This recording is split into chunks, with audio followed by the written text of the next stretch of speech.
Drop a comment to let us know where you're watching from today, because you're about to witness a story that proves sometimes the most powerful acts of kindness come from remembering those who believed in us before anyone else did. Margaret Wilson sat on her usual bench in Chicago's Lincoln Park, clutching her worn coat tighter against the autumn chill. At 68, the former elementary school teacher never imagined she'd be counting quarters for her morning coffee, or that a park bench would become her regular spot to watch the sunrise. Time had been unpredictable for the woman who had once shaped young minds in North Carolina, who had once encouraged a struggling fifth grader named Michael that he could overcome any obstacle. The morning commuters hurried past, designer coffee cups in hand, their eyes carefully avoiding the elderly woman who had become part of the park's landscape. Among them, Diana Stewart, a local news producer, noticed something different about this particular homeless person. Perhaps it was the way she maintained perfect posture, or how she held a weathered copy of To Kill a Mockingbird in her carefully maintained hands. Robert Hayes, the park's groundskeeper, had grown accustomed to Margaret's presence each morning. Unlike others who frequented the park, she always kept her area immaculate, often helping collect litter around her bench. He'd sometimes share his thermos of coffee with her, struck by her gentle demeanor and the way she would discuss literature while accepting the simple kindness. At the nearby Lakeview Cafe, owner Samuel Winters had begun leaving carefully wrapped pastries near Margaret's bench before opening hours. He'd observed how she would share these with other homeless individuals, maintaining her teacher's instinct to care for others despite her own circumstances.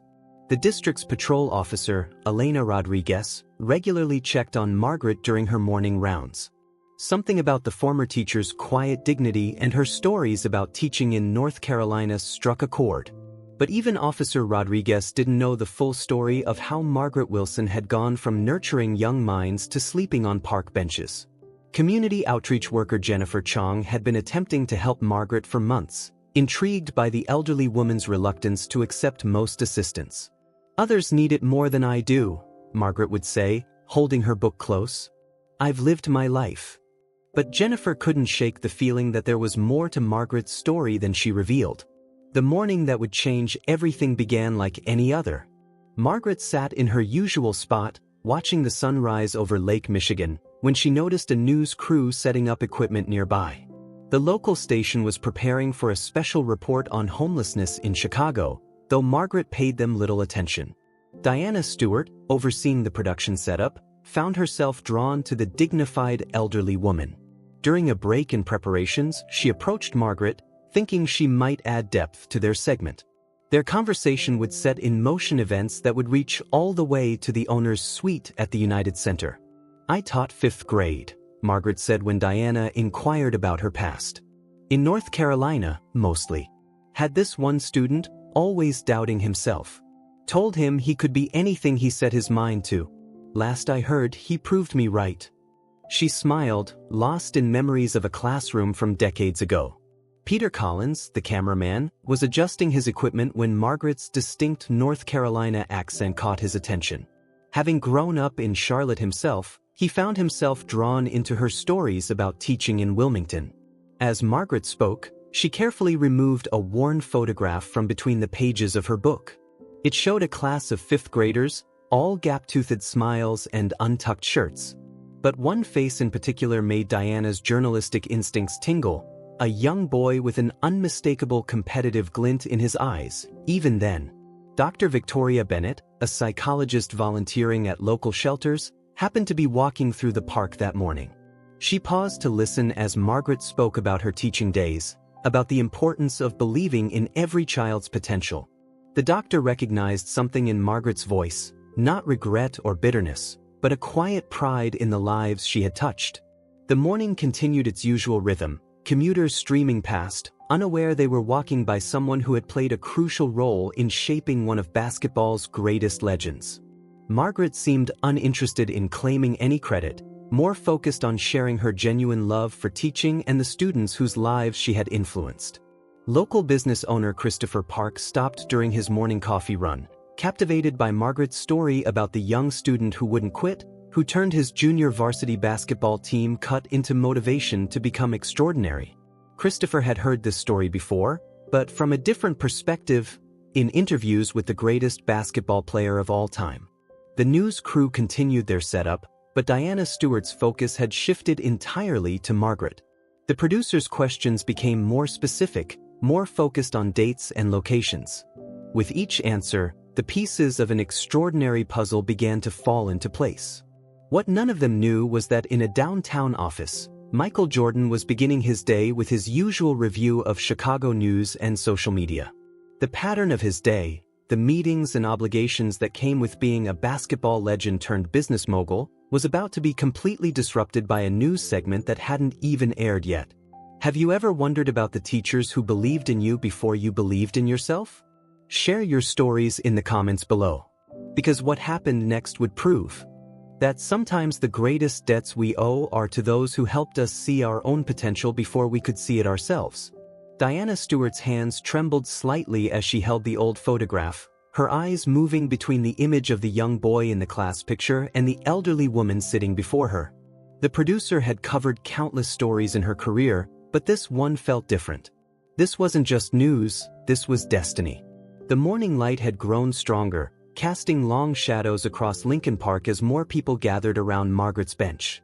Peter Collins had stopped pretending to adjust his camera, now fully engaged in recording every word of Margaret's story.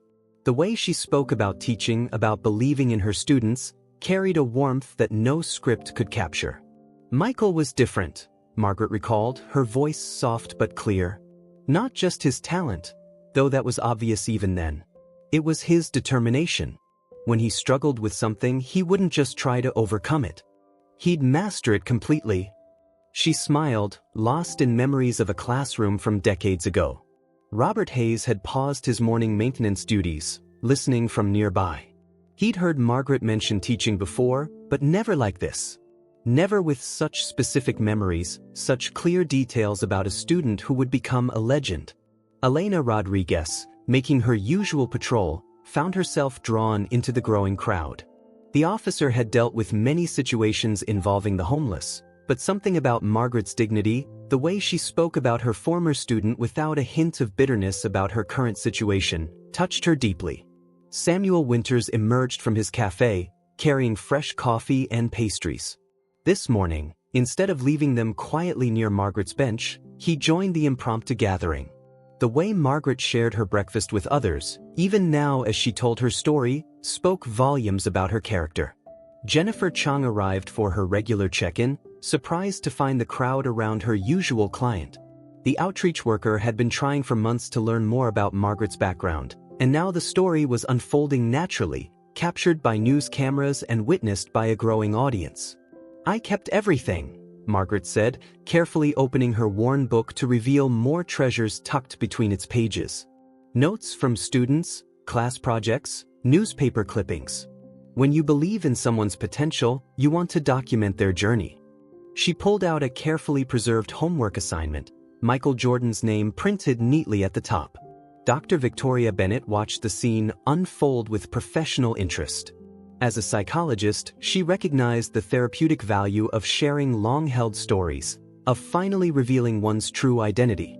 But this was more than therapy, it was a revelation that would soon ripple through Chicago and beyond. Christopher Park had made several calls, his coffee forgotten in his hand. As a business owner who'd lived in Chicago through the Bulls' glory years, he knew people who knew people. Word was beginning to spread through the city's networks about the homeless teacher who had helped shape Michael Jordan's early years.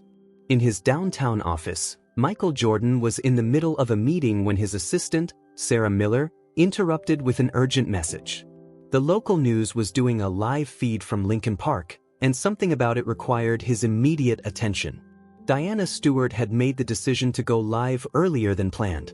This wasn't just another segment about homelessness in Chicago. This was a story about impact, about how the people who shape our lives don't always get to see the fruits of their influence. Margaret continued sharing her memories, each one adding depth to the story of a basketball legend's early years. She spoke about Michael's struggles with math, how she'd used basketball statistics to help him understand percentages. About the day he didn't make the varsity team, and how she'd encouraged him to use disappointment as fuel for growth. The morning commuters had slowed their rush, many now standing at the edges of the crowd, phones recording this unexpected moment of Chicago history. Among them, local basketball coach Trevor Williams recognized the significance of what he was witnessing, a missing chapter in the Michael Jordan story being written right before his eyes. Peter Collins had positioned his camera to capture both Margaret and the growing crowd, understanding that this wasn't just about her words, but about the impact they were having on everyone who heard them. The way people's expressions changed as they realized who she was, what she represented, told its own powerful story. "I never wanted recognition," Margaret said, responding to Diana's gentle questions.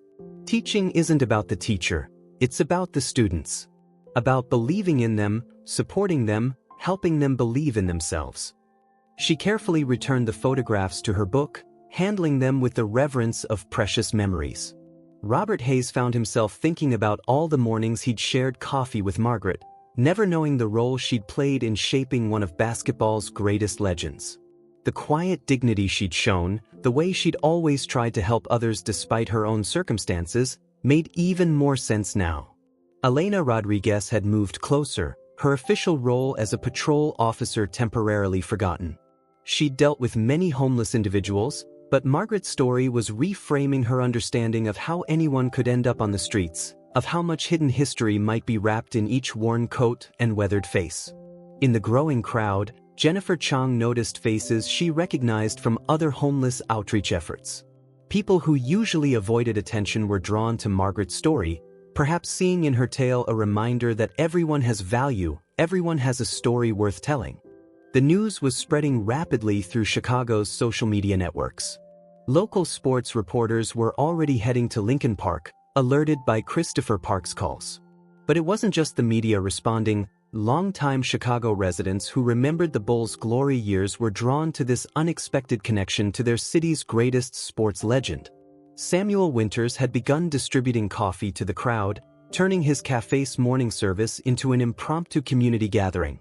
The way people from all walks of life stood together, united by Margaret's story, reminded him of the way Chicago had come together during the Bulls' championship runs. Dr. Victoria Bennett observed how Margaret maintained her composure despite the growing attention.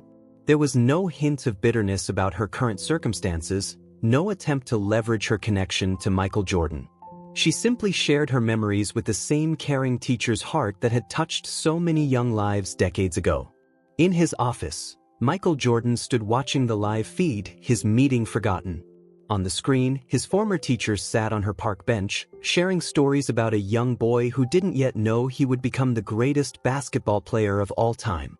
The contrast between her influence and her current situations struck him deeply. Have you ever realized too late the impact someone had on your life? Share your stories in the comments below. Because what happened next would show that sometimes the greatest assists in life come not from the basketball court, but from the quiet moments when someone believes in us before we believe in ourselves.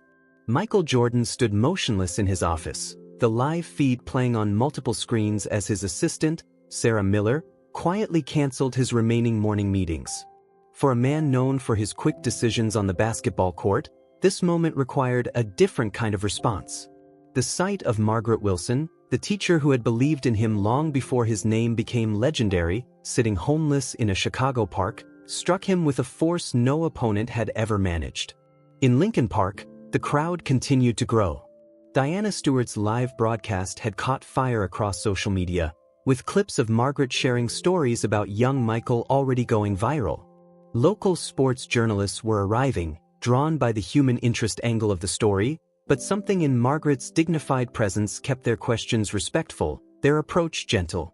Peter Collins had stopped following his usual camera script, instead capturing the organic moments as they unfolded.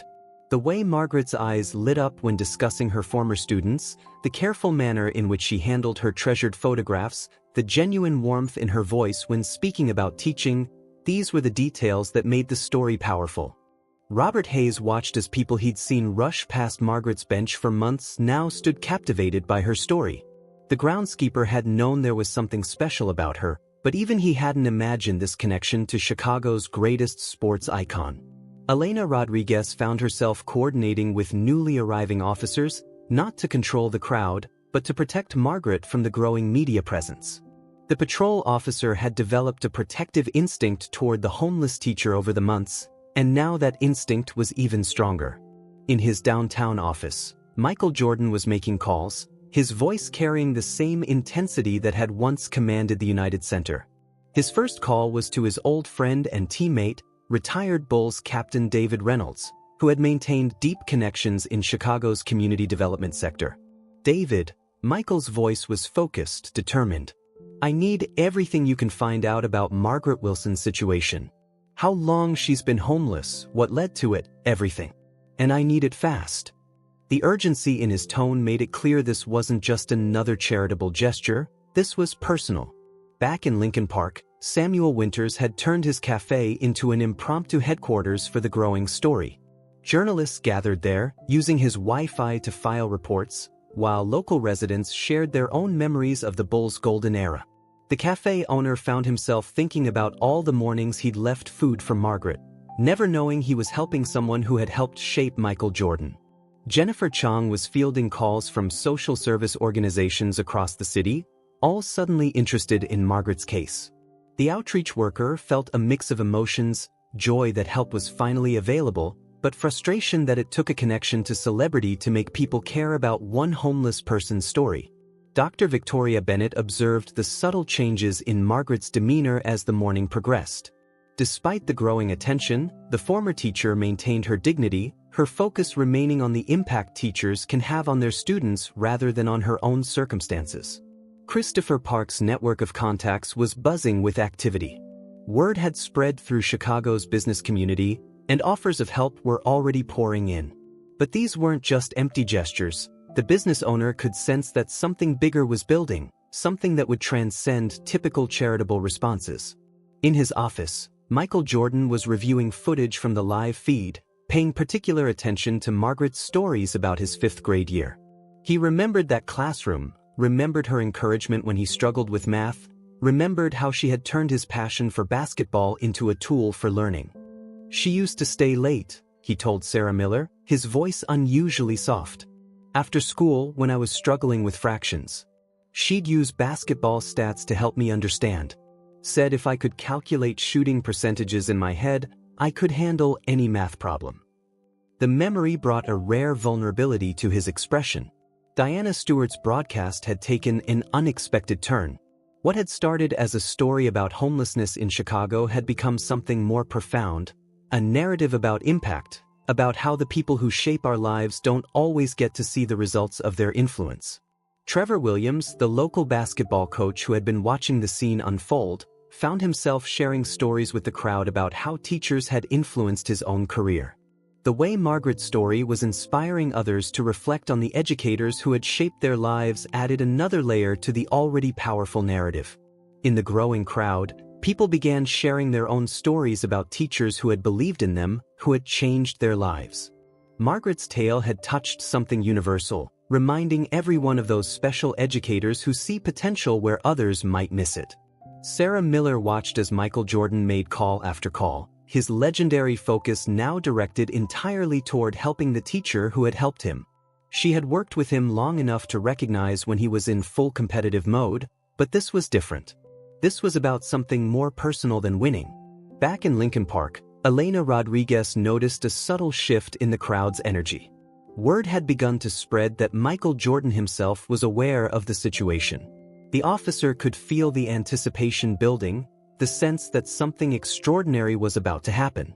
Peter Collins captured the moment when Margaret first learned that Michael knew about her situation.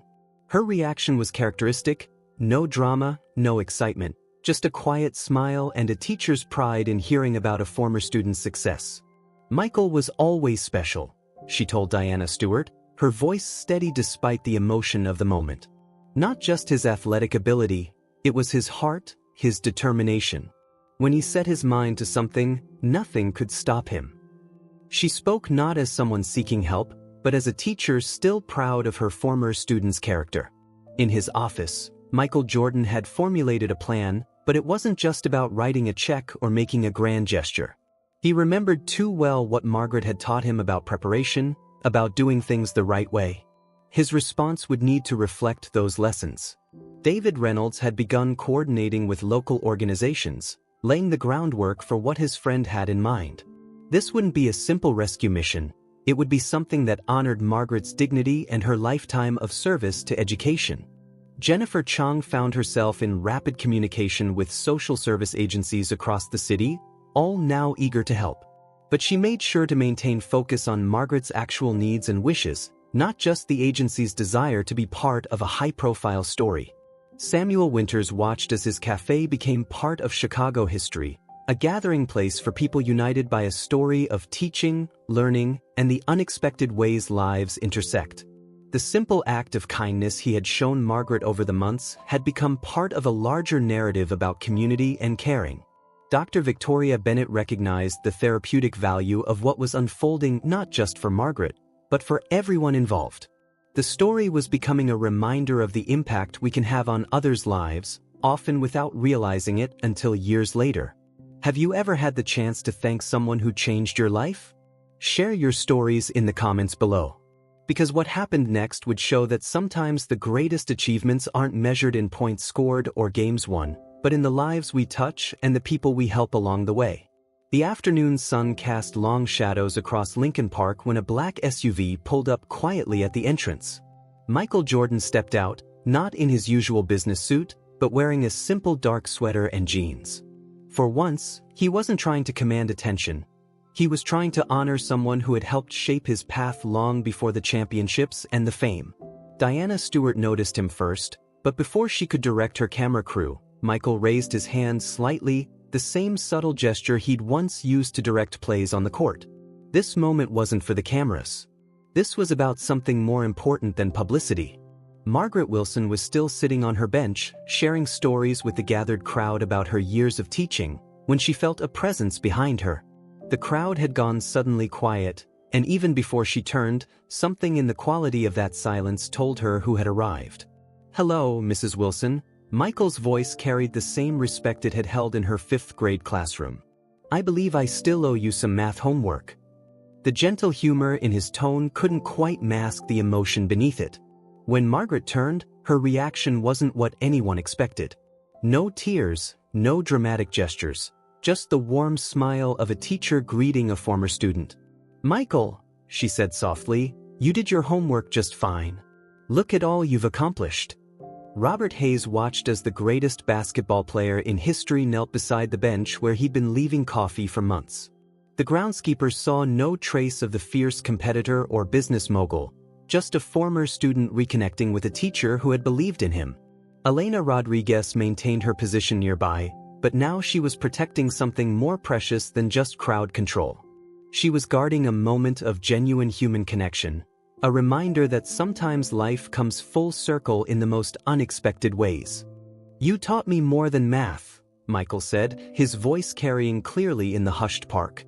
"You taught me about persistence, about turning setbacks into comebacks. When I got cut from the varsity team, you were the one who said it wasn't about the cut, it was about how I would respond to it." Samuel Winters had closed his cafe, bringing out chairs for the elderly and those who had been standing for hours. The coffee shop owner recognized that he was witnessing something rare, a moment when success and gratitude met in perfect harmony. Jennifer Chang stood back, watching as months of her outreach work took an unexpected turn. But what touched her most wasn't the prospect of help for Margaret. It was the way Michael Jordan, with all his achievements, spoke to his former teacher with the same respect he'd had as a 5th grader. Dr. Victoria Bennett observed the interaction with professional interest, noting how both Margaret and Michael maintained their dignity, neither overplaying nor underplaying the moment. This wasn't about rescue or charity, it was about recognition and respect. "I've been making some calls," Michael continued, still kneeling beside the bench. "Not just about finding you a home, though that's already taken care of, but about creating something lasting. Something that honors what you and teachers like you do for their students." He explained his plan, the Margaret Wilson Education Foundation, dedicated to supporting teachers and ensuring they would never face the hardships she had encountered. But more than that, a teaching position at a local school where she could mentor young teachers, sharing her wisdom and experience. "You don't owe me anything, Michael," Margaret began, but he gently interrupted her. "This isn't about owing, he said. It's about recognizing impact, about honoring those who shape lives. You taught me that success isn't just about natural talent, it's about preparation, dedication, and believing in yourself. Now it's my turn to teach others what you taught me. Diana Stewart's camera crew captured the moment, but with a reverence that respected its significance. This wasn't just another celebrity charity story, it was a lesson about remembering roots, about honoring those who believe in us before we believe in ourselves. Peter Collins found himself focusing his camera not just on Michael and Margaret, but on the faces in the crowd. Each person seemed to be remembering their own Mrs. Wilson, the teacher who had made a difference, who had seen their potential when others missed it. Christopher Park was already on his phone, coordinating with other local business leaders. Michael's foundation would need partners, supporters, people who understood that this was about more than just helping one former teacher. It was about changing how society values and protects its educators. David Reynolds arrived with preliminary paperwork, but he handed it to Margaret with the respect due to a professional, not the pity often shown to those in need. The former Bulls captain had seen enough of Michael's competitive fire to recognize when his friend was committed to more than just a temporary fix. Sarah Miller coordinated from the background, ensuring that every detail of Michael's plan would be executed with the same precision he had once brought to the basketball court. This wasn't just about providing housing or financial security, it was about restoring dignity and purpose. As the afternoon progressed, the story evolved beyond its initial surprise. Margaret shared more teaching stories, not just about Michael, but about hundreds of students whose lives she had touched. Michael listened with the same attention he had once given her math lessons, understanding that he was still learning from her. Education isn't just about subjects, Margaret told the crowd, her voice carrying the same passion it had held in the classroom. It's about seeing potential, about showing students they can overcome any obstacle. Michael didn't become great just because of talent. He became great because he learned to believe in himself and to outwork every challenge. Michael nodded, adding, and that belief started with teachers like Mrs. Wilson. People who don't just teach subjects, they teach character, persistence, the value of hard work. This foundation isn't just about helping teachers, it's about recognizing their role in shaping futures. The Margaret Wilson Education Foundation would go on to help countless teachers, prevent many from facing the hardships she had encountered, and ensure that educators would have support in their retirement years. But its greatest impact wasn't in its financial assistance, it was in how it changed the conversation about valuing teachers. As evening approached, Margaret stood from her bench for the last time, not as a homeless person being rescued, but as an educator being honored. Michael offered his arm with the same respect he would show a head of state, and together they walked toward a future that would impact generations of teachers and students. The crowd in Lincoln Park gradually dispersed, but the story they had witnessed continued to spread. It wasn't just about Michael Jordan helping his former teacher, it was about recognizing those who shape lives, about remembering that success is built on the foundation of those who believe in us. Have you ever had the chance to thank someone who changed your life? To show gratitude to those who believed in you before you believed in yourself? Share your stories in the comments below. Because sometimes the greatest victories aren't counted in championships or dollars, but in the lives we touch and the way we honor those who helped us become who we are.